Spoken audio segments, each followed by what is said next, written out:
Welcome to the Consequential Actions podcast, where we aim to learn how history impacts current events and affects our lives today through the lens of politics, the economy, technology, and business trends.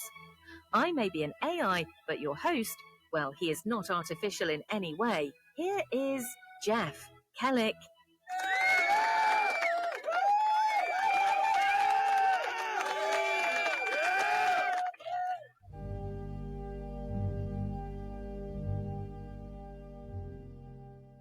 In 1933, a retired Major General of the United States Marine Corps stood before a veterans audience and delivered what may be the most astonishing confession ever made by a senior American official about the purpose of his life's work. His name was Smedley Butler. He had served 33 years in the Marine Corps, rising from second lieutenant to Major General. He had been awarded the Medal of Honor twice, one of only 19 men in American history to have received it twice. He had fought in the Philippines, in China, in Central America, in the Caribbean, and he had commanded the Marine Expeditionary Force. By every measure of the military establishment of his era, he was a hero. And this is what he said. I spent most of my time being a high-class muscle man for big business, for Wall Street, and for the bankers. In short, I was a racketeer, a gangster for capitalism. He was specific. He listed his crimes. He said, and I quote, I helped make Mexico, and especially Tampico, safe for American oil interests in 1914. I helped make Haiti and Cuba a decent place for the National City Bank boys to collect revenues in. I helped in the raping of half a dozen Central American republics for the benefits of Wall Street. Butler was not a pacifist. He was not a leftist. He was a decorated combat officer who had volunteered for every war of his era. What he was testifying to was something the American political establishment has never wanted to face squarely. That the doctrine Americans learn in school as a defense of the Western Hemisphere against European colonization has been, by the time Butler retired in 1931, a tool for the economic and political domination of Latin America by the United States. That was nearly a century ago. Today, we traced what happened to a doctrine that was once a shield and has become a sword. How an 1823 declaration that warned American powers away from the Americas became, by 2026, the justification for bombing a sovereign South American capital, capturing its elected president, and then signing oil deals with the vice president he left behind. This is Empire of Liberty. I am Jeff Kellick, and today's episode is the Monroe Doctrine inverted. Venezuela and the ongoing interventions. Over the past 18 episodes, we have traced the foreign policy of the United States from the founder's vision of a commercial republic at peace with the world to the present reality of a global military empire in simultaneous operation across dozens of theaters. We have examined the patterns, the wars justified by fabricated pretexts, the coups that installed dictators, the blowback that struck the homeland, the constitutional erosion, the financial cost, the human cost, the strategic failures repeated across decades and administrations. Venezuela and the events unfolding as we speak is the case study that demonstrates the patterns are not historical artifacts. They are present tense policy. They are happening now. We have discussed some of this already in our parallel contemporary episodes. We've had 18 of them as well. And our opening Part B episode addressed the January 3rd operation as it occurred. The constitutional violations, the Panama 1989 precedent, the immediate legal questions. Episode 2, Part B, examined the collapse of the narco-terrorism predicate, the quiet disappearance of the so-called Cartel de las Solas from the actual prosecution files.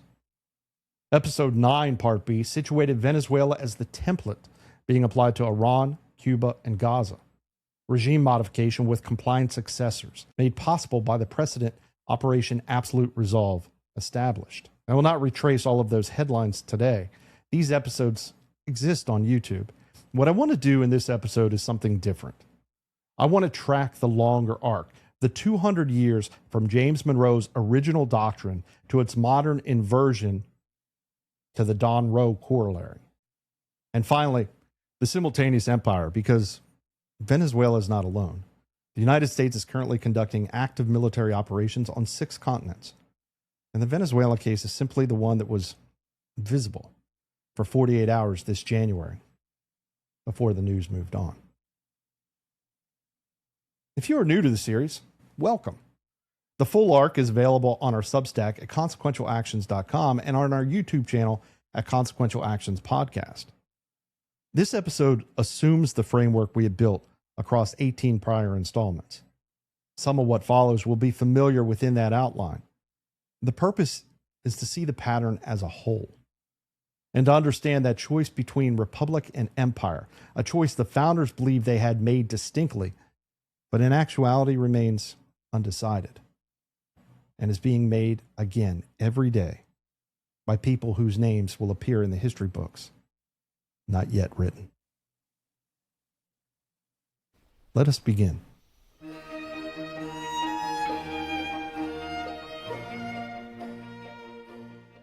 We contextualize today's episode by starting with the Monroe Doctrine and what the Monroe Doctrine actually said, because the gap between what it said and what it became is the entire heart of this episode.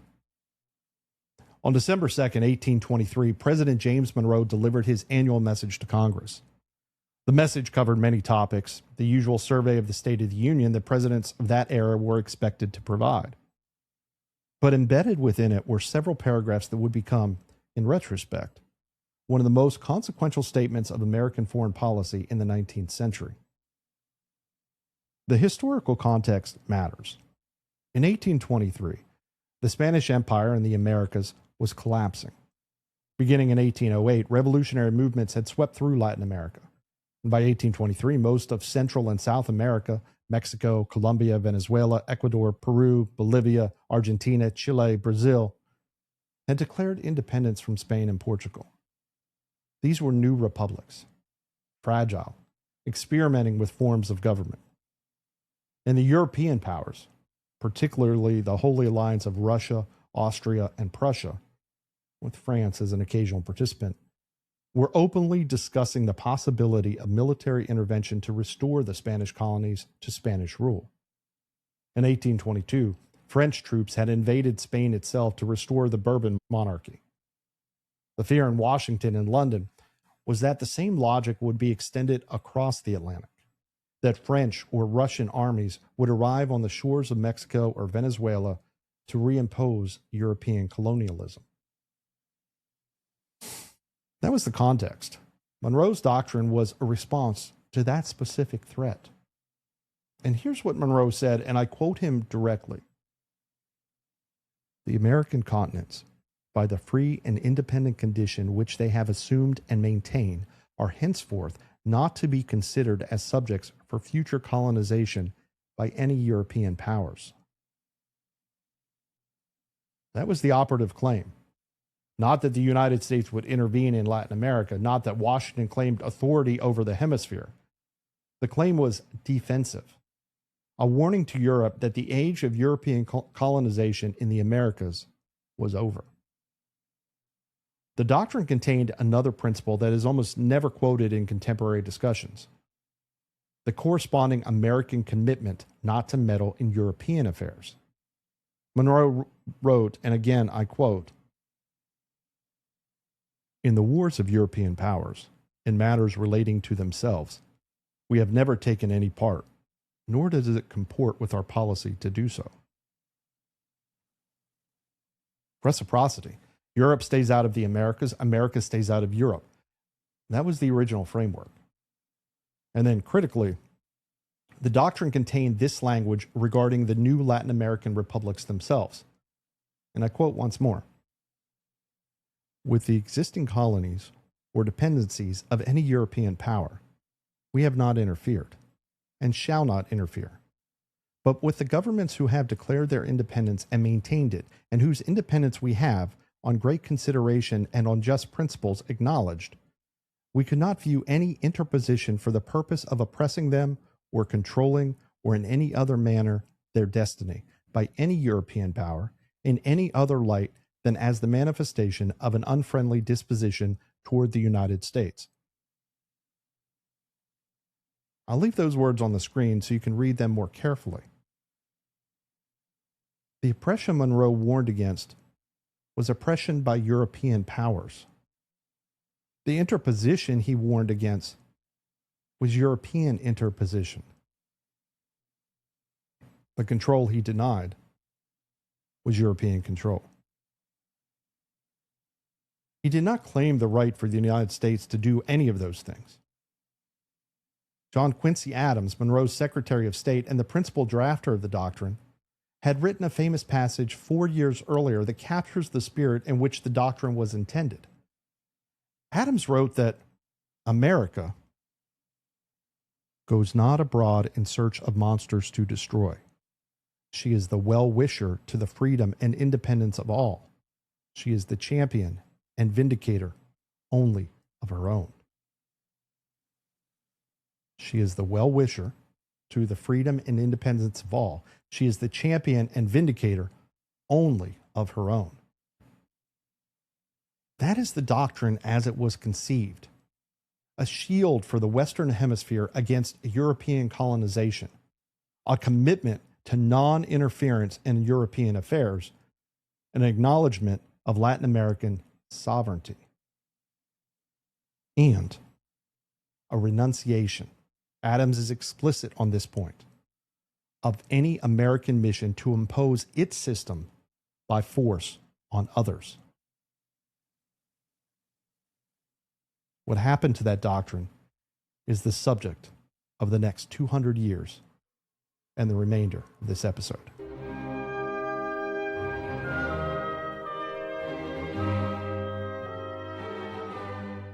The inversion did not happen in a single moment. It was gradual, accumulating across the 19th century in fits and starts. The Mexican-American War of 1846 to 1848 was one marker, a war of choice launched on pretext historians have debated since. The end result was the seizing of half of Mexico's territory, including what are now California, Nevada, Utah, Arizona, New Mexico, and parts of Colorado. William Walker's filibustering expeditions into Nicaragua and Honduras in the 1850s were another. A private American citizen with tacit government tolerance, making himself briefly the president of Nicaragua. The 1898 war with Spain over Cuba and the subsequent seizure of Puerto Rico, the Philippines, and Guam was another. But the decisive transformation of the Monroe Doctrine from defensive shield to the offensive sword occurred on December 6, 1904, in Theodore Roosevelt's annual message to Congress. Roosevelt was responding to a specific crisis. European creditor nations, Britain, Germany, Italy, had been using gunboat diplomacy to collect debts from Latin American governments that had defaulted. A blockade of Venezuela by British, German, and Italian naval forces in 1902 and 1903 had caused Roosevelt considerable concern. He worried that if the United States did not preempt such actions, European powers would use debt collections as a pretext for establishing footholds in the Western Hemisphere. His solution was what became known as the Roosevelt Corollary. And I quote Roosevelt's words directly because their significance is exact. Chronic wrongdoing, or an impotence which results in the general loosening of the ties of civilized society, may in America, as elsewhere, ultimately require intervention by some civilized nation, and in the Western Hemisphere, that adherence of the United States to the Monroe Doctrine may force the United States, however reluctantly, in flagrant cases of such wrongdoing or impotence, to the exercise of an international police power. International police power. Hear those words. The Monroe Doctrine, which had been a warning to Europe to keep out, had been transformed into a claim by the United States to exercise police power within the hemisphere. The doctrine that had contained the principle of non-interference had become the justification for interference. The shield became a sword. And the sword was wielded. That is what Smedley Butler was testifying to when he spoke in 1933. Butler's list is worth repeating slowly because it constitutes the practical meaning of the Roosevelt Corollary in the decades that followed. He said, and I quote, "I helped make Mexico, and especially Tampico, safe for American oil interests in 1914. Tampico, 1914, American Marines occupied the Mexican port city after a dispute over the arrest of American sailors. The underlying interest defended was oil, Mexican oil fields whose production was increasingly important to American commerce." He said, "I helped make Haiti and Cuba a decent place for the National City Bank boys to collect revenues in." Haiti, 1915 to 1934, 19 years of military occupation. American Marines ran the country, collected the customs revenues, restructured the Haitian Constitution to permit foreign ownership of land. Cuba had been occupied from 1898 to 1902, and again from 1906 to 1909, again from 1917 to 1922 under the Platt Amendment, which gave the United States the standing right to intervene whenever American officials judged Cuban independence to be at risk. He said, "I helped in the raping of half a dozen Central American republics for the benefits of Wall Street." Nicaragua, 1909 to 1933, 24 years of near continuous American military presence. The Dominican Republic, 1916 to 1924, another 8 years of occupation. Panama, carved out of Colombia in 1903 at the American instigation to secure the Canal Zone. Honduras, multiple interventions on behalf of the United Fruit Company, Guatemala the same. And then he said, "In China in 1927, I helped see to it that Standard Oil went its way unmolested." Butler was not exaggerating. He was not performing for the audience. He was telling what he had done in the first person with specificity across the service of his life. He was a senior Marine Corps officer describing in public the actual work of American foreign policy in the Western Hemisphere in the first third of the 20th century. This is what the Monroe Doctrine had become by the time he delivered his speech. Not a defensive warning, an offensive instrument. Not a shield, but a sword. Not a commitment to non-interference, rather a commitment to interference wherever American commercial and political interests were at stake. And Butler's testimony, delivered in 1933 and published as a pamphlet called "War is a Racket" in 1935, was one voice crying out against the pattern. It did not change the pattern. The interventions continued and accelerated and reshaped themselves for new eras.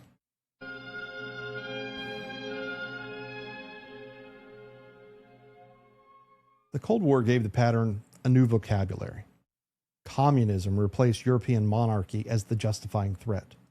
Covert action replaced direct military occupation as the preferred instrument.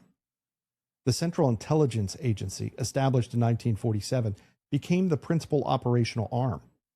But the underlying grammar, American authority to reshape Latin America governments according to Washington's preferences, remained intact, and if anything, was systematized. We have traced many of these cases in earlier episodes, so let us avoid re-narrating them at length. Instead, let us pass through them quickly because the pattern is what matters.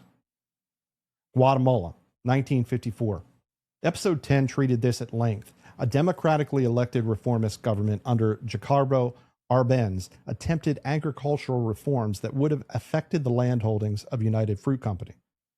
The CIA, in Operation PB Success, organized a coup.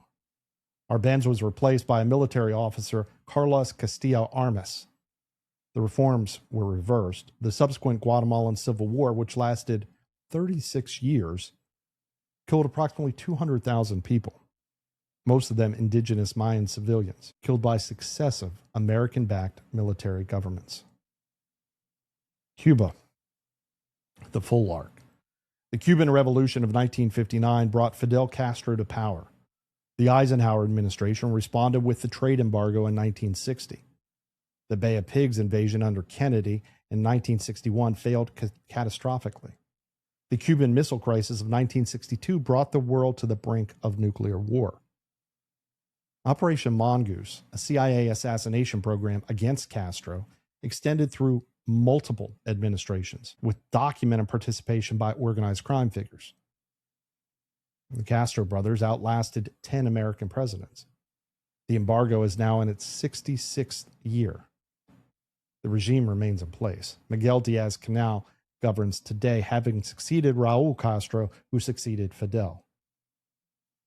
Of course, and this is the control case. If sanctions produce regime change, as their advocates have claimed for 6 decades, then Cuba should be a democracy today. If economic pressure produced political concession, Havana should have conceded. Neither has occurred. What sanctions have produced is sustained humanitarian hardship for ordinary Cubans, multiple mass migrations, including the Mariel boat lift of 1980 and the rafter crisis of 1994, and a convenient propaganda target that has helped the Cuban government justify its own failures. Chile, 1973. Episode 10 also covered this.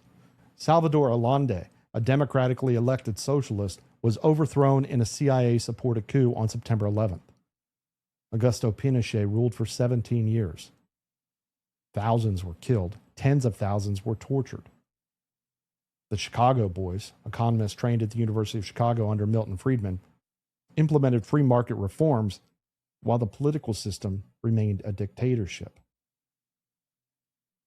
Nicaragua, the 1980s. Ronald Reagan's CIA funded the Contra rebels against the Sandinista government. When Congress cut the funding, the administration arranged for weapons to be sold to Iran at the height of the Iran-Iraq War, with the profits diverted to the Contras. This was the Iran-Contra scandal. It was the most serious constitutional crisis of the Reagan administration, and it resulted in 11 convictions of senior administration officials, most of which were later overturned on appeal or pardoned by President George H.W. Bush.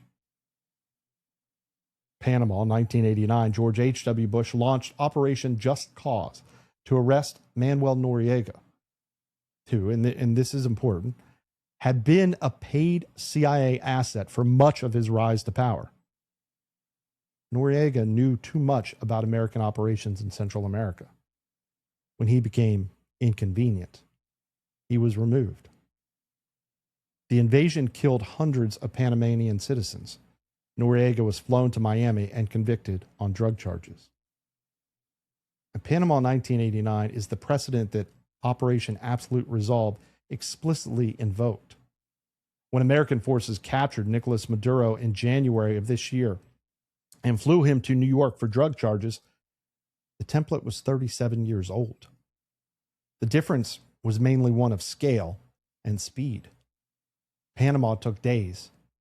Operation Absolute Resolve took just hours. Honduras, 2009, the democratically elected president Manuel Zelaya was removed in a military coup. The Obama administration initially called for his restoration, then quietly walked that position back, then acquiesced to the elections held under the coup government.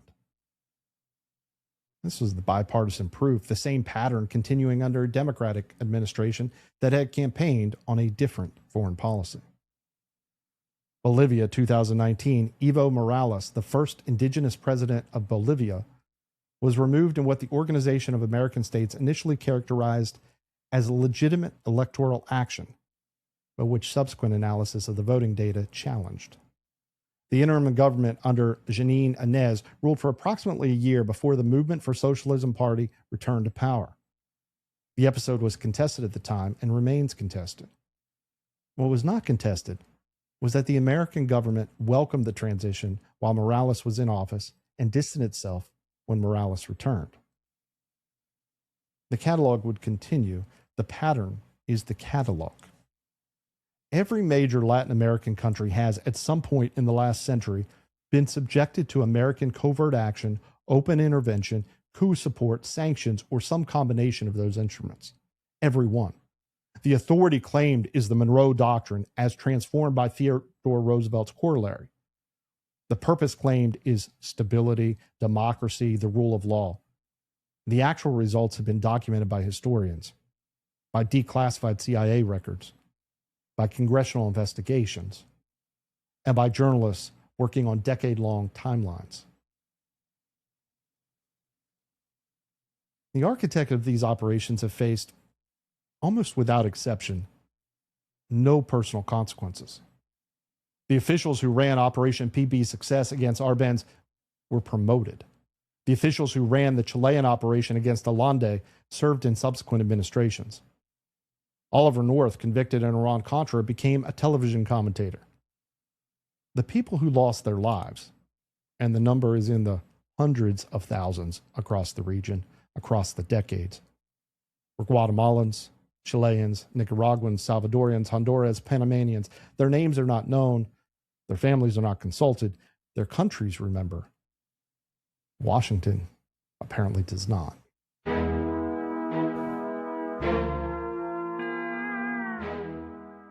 All of this brings us to Venezuela and to the moment we are now living through.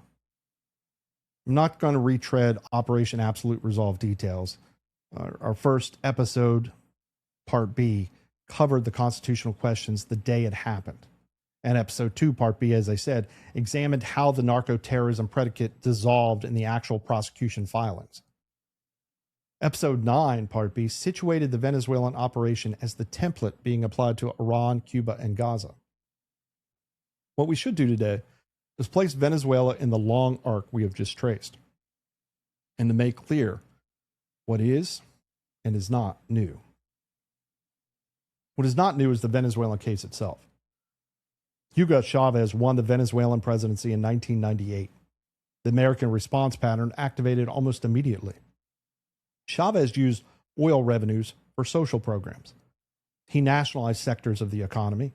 He antagonized Washington by forging relationships with Iran, Russia, and Cuba. In April 2002, he was briefly overthrown in a coup that lasted less than 48 hours. The American posture during those hours was revealing. The State Department initially refused to call it a coup. The New York Times editorial page hailed the events as the defense of democracy. When Chavez was restored to power by loyalist military units and mass protests, the American posture was revealed to have been dangerously premature. Chavez died in 2013. His successor, Nicolas Maduro, inherited a country whose oil-dependent economy was about to suffer a catastrophic shock. Global oil prices collapsed in 2014. The Venezuelan economy, structured around oil at roughly $60 a barrel, was ruined in the span of 18 months. Maduro's response was a textbook demonstration of the pathologies of command economies under stress. Price controls produce shortages, currency controls produce black markets, debt monetization produced hyperinflation. American sanctions were not the cause of the initial collapse. Chavista mismanagement was. But sanctions compounded it dramatically. Targeted sanctions under Obama in 2015 became comprehensive financial sanctions under Trump in 2017, followed by oil sanctions in 2019, followed by asset seizures, including the Citgo refinery network and gold reserves held at the Bank of England. A 2019 study by the Center for Economic and Policy Research, authored by Mark Weisbrot and Jeffrey Sachs, estimated that the 2017 financial sanctions alone had caused more than 40,000 Venezuelan deaths. Alfred de Zayas, the former United Nations independent expert, estimated over 100,000 deaths by early 2020 and describes the sanctions as violations of international law. A 2023 literature review found that 94% of peer-reviewed economic metric studies on sanctions identified substantial, statistically significant negative effects on the population subjected to them. The direction of the effects is not in scholarly dispute. The human consequence was displacement on a scale matching the worst refugee crisis in modern history. By the end of 2025, approximately 7.9 million Venezuelans had fled their country. More than 23% of the population, a quarter of the population. Approximately 2,000 continued to leave every day. Colombia absorbed nearly 3 million. The migrant caravans that reached the southern border of the United States in the early 2020s were, in large part, Venezuelan. Then came the Guaido episode in 2019. An obscure opposition politician declared himself interim president. The United States and a cluster of Latin American governments recognized him. The Maduro government remained in power. The military remained loyal. A failed airbase insurrection in April 2019 collapsed within hours. A ludicrous mercenary operation in May 2020 was rolled up almost immediately. By 2023, Guaido had been abandoned even by the Venezuelan opposition. This was the picture in early 2025. Sanctions in place, Maduro entering a third term after a disputed 2024 election, opposition in exile, migration continuing, no path visible. The pattern, 50 years of it in Cuba, Iran, North Korea, and now Venezuela, suggested that sanctions were a permanent architecture of suffering rather than an instrument of political change.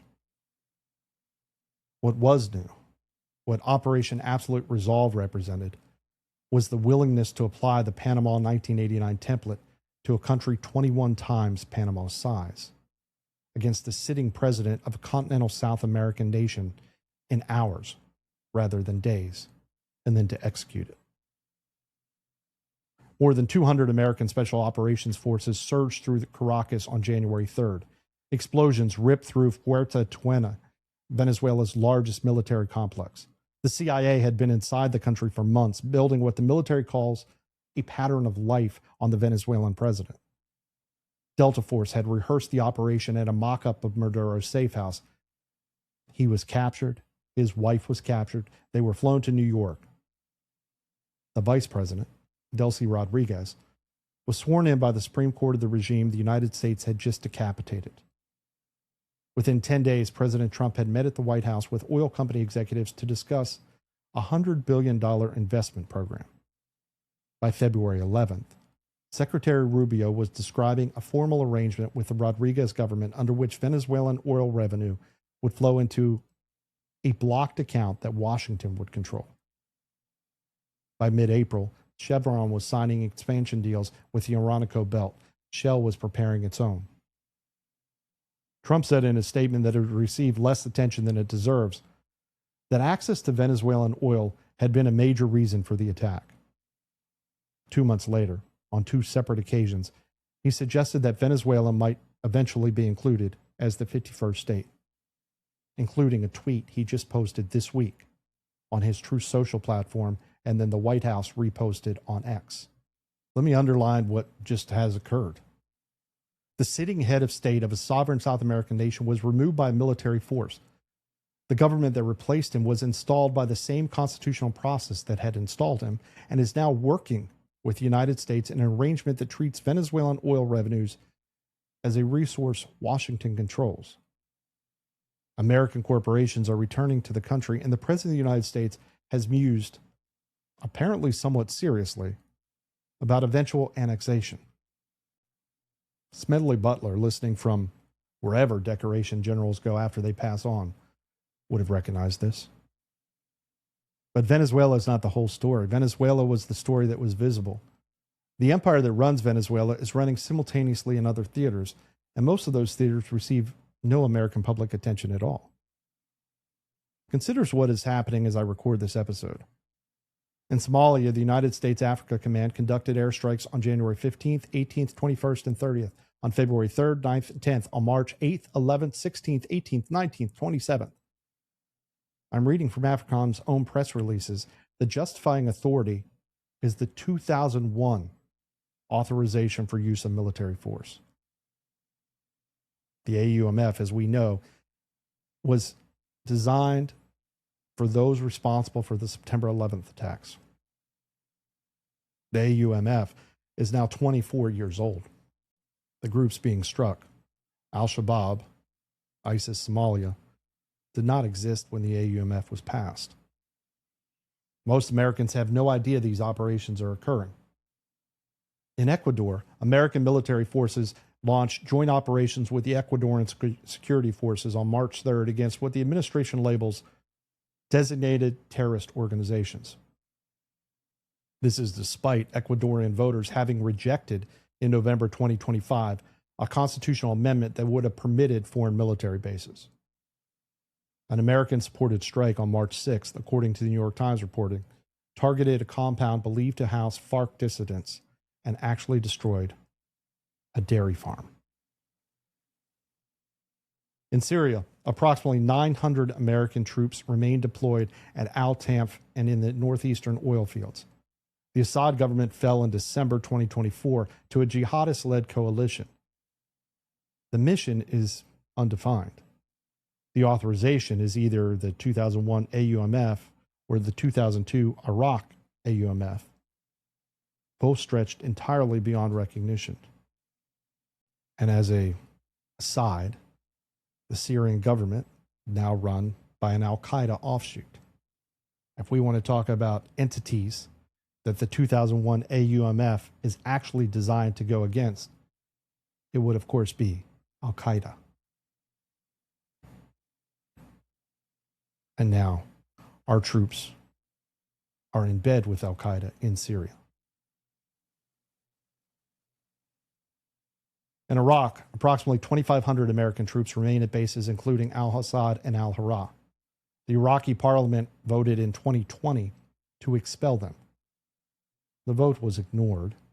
23 years after the invasion, American personnel are periodically attacked by Iranian-aligned militias, and the United States periodically strikes back. Neither war nor peace. In Yemen, the world's worst humanitarian catastrophe continues. 19.5 million people assessed by the United Nations as being in need of humanitarian assistance.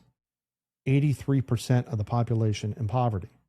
5 million on the brink of famine. American weapons and logistical support continue to flow to the Saudi-led coalition. The 2025 humanitarian response plan was 5% funded. And in the Indo-Pacific, the so-called pivot to Asia, announced by President Obama in November 2011, intended to reorient American foreign policy toward the rise of China, has not occurred. 15 years later, American forces remain dispersed across some 750 bases in 80-plus countries. The Middle East commitment has continued. The Ukraine commitment has consumed enormous resources. The war with Iran in February and March, and however it continues today in May. The Venezuelan operation, American military power, is stretched thinner across more simultaneous commitments than any time since 1945. John Mearsheimer, the University of Chicago realist, warned in 2014 that the trajectory of American policy in Ukraine would push Russia into strategic alignment with China. Precisely the outcome American grand strategy was supposed to prevent. That alignment has occurred. The Chinese think tank at Tsinghua University identified Taiwan Strait tensions as the foremost external security concern for China in 2026. The Chinese People's Liberation Army conducts 2 to 3 large-scale exercises around Taiwan each year. American defense analysts place the risk of Chinese military escalation at its highest level since 1996. And the United States is responding by running regime change operations in the Western Hemisphere. This is what strategic overextension looks like. Not a single dramatic moment of collapse. A gradual, grinding reduction in the capacity to do anything well because attempts are being made to do everything simultaneously. I warned against entangling alliances. They did not listen. Now you can trace exactly how it happened. The Consequential Actions podcast is on YouTube. Subscribe and follow each series from the very beginning. Principled debate requires participation. Like the episodes. Leave a comment. Join the discussion. Every series is organized as a playlist, from General Welfare to The New Leviathan to Empire of Liberty. Begin at the beginning.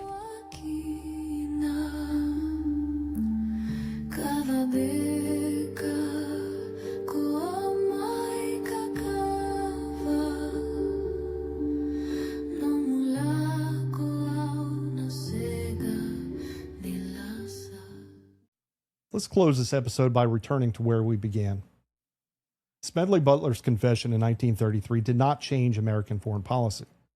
The pamphlet War is a Racket, published in 1935, sold well, but it did not stop the interventions. Butler died in 1940. The Second World War came, and then the Cold War, and then the post-Cold War era, and then the global war on terror.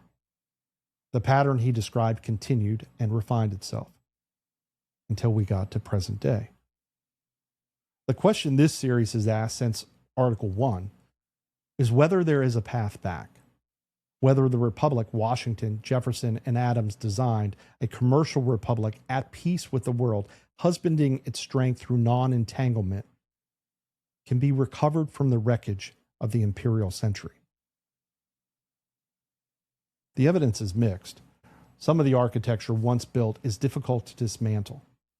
Some of the damage is permanent. The dead do not return.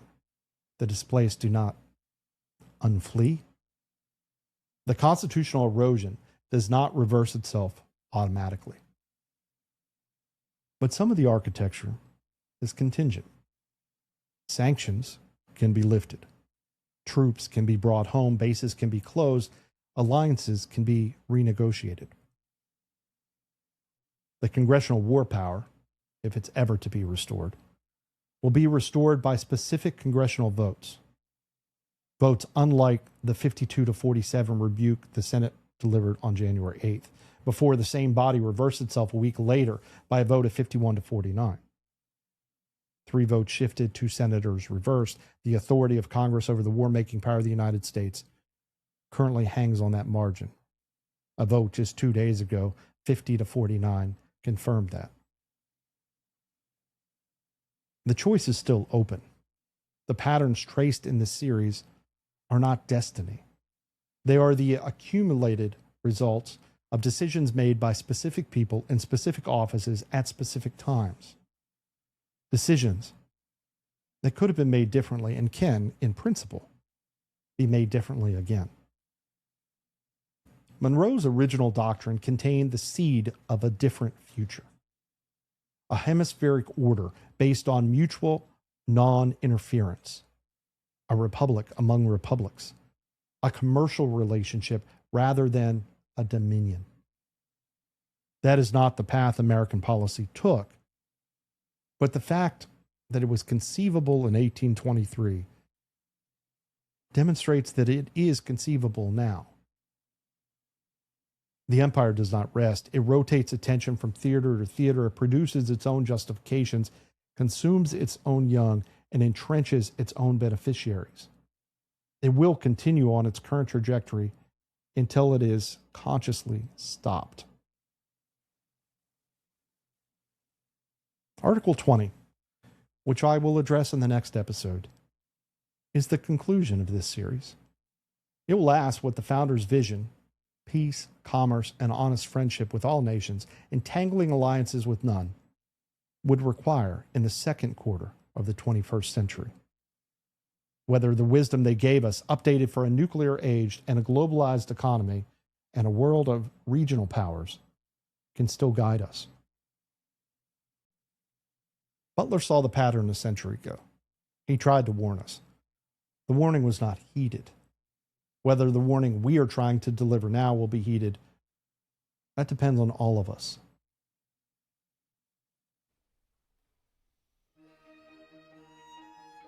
I am Jeff Gellick, and this has been episode 19 of Empire of Liberty, America's Foreign Entanglements from the Founders to the Forever Wars.